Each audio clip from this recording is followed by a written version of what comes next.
Kayam does a vast array of educational programs year-round. Even in that first year, we had 2,700 people come out to the farm. So before we had even started the farm, schools and shuls were contacting us to come out because they had heard a rumor that there was going to be a farm here at Pearlstone. So everybody has wanted to really engage with this place from the very beginning.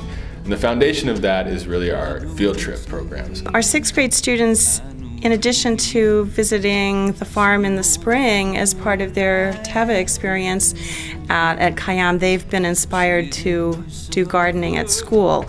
So we now have a butterfly garden that was designed and planted and has been maintained by students.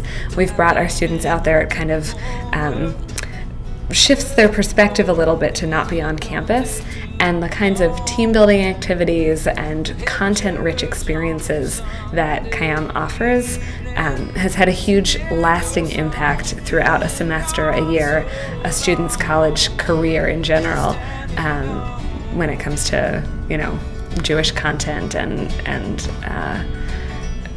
operating as part of a team. The next level on top of that is really sort of our major events or special programs. So the Kayam Beit Midrash is a weekend Shabbaton, and it's an opportunity for davening, being in community with pluralistic, intergenerational Jewish community, and then also spending the weekend studying texts on Jewish agriculture and sustainability. Another major program we do is our summer kola, which grew out of the Beit Midrash to really create a more long-term immersive experience in Jewish agriculture, where participants work on the farm in the morning and then learn Torah in the afternoons on agriculture and sustainability. To me, there's no better life than a schedule that looks like that. Nowhere else, in my understanding, are people engaging with the agriculture text in such a practical way. Looking at the ancient texts, the Mishnah and commentaries, we actually took the learning out to the field, and we had the opportunity to really enact all 11 of these steps. We planted, we harvested, threshed, winnowed, ground with our hands, with tools, metal tools, bricks, really getting our hands dirty and really immersing in what does this look like. You know, we can read about it and we can refrain from it conceptually, but what are these types of melachot? What are these types of work? Interfaith Farm School is another major program because there are many non-Jews that obviously care about sustainability, care about sustainable agriculture, knowing where their food comes from, and exposing their children to this kind of community, this kind of way of life.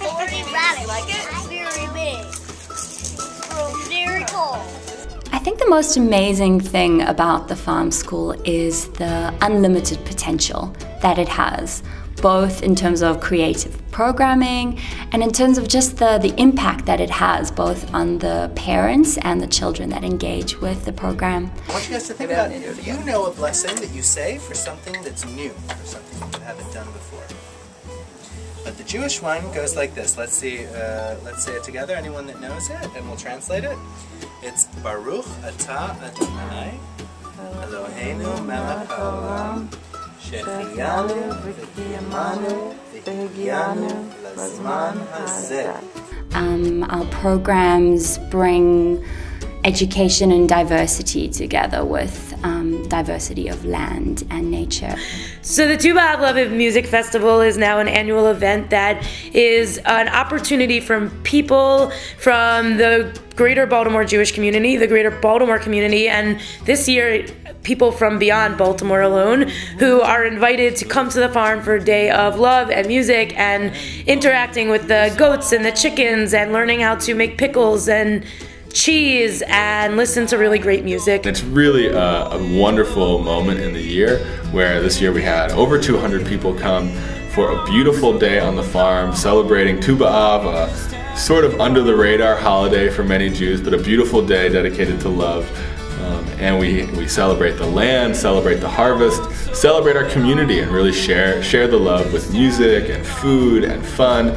It was just really, really special to see what's possible when we engage in Jewish community and Jewish education in a different way. So should we bring these over to the the shed and give you guys some lunch. It's a very special place. I love to bring my family here. I think we're from an observant household where we certainly try to reinforce a lot of Jewish concepts, but I think they get something here that's unique and that is very special. You naturally have time to speak with the staff or other volunteers about the work that you're doing, and you get to learn entirely new things that you can, now that I have a garden in my city backyard, I can bring those things that I've learned here back home with me. The time I've spent trellising tomatoes or tending to the fields has done just as much to awaken the power of Jewish tradition as the time that I spend in the Beit Midrash learning about what that tradition says. Kayam has been a place to intersect both my Judaism and my interests. It's given me a place to really cultivate my own Jewish identity. There's a clear demand and response from the community. We engage well over 4,000 people every year. And there's been such great demand for Kayam programming in the community that our vision now is that every Jewish child that grows up in Baltimore should grow up with knowing that the farm, outdoors, sustainability is actually part of what it means to be Jewish around here.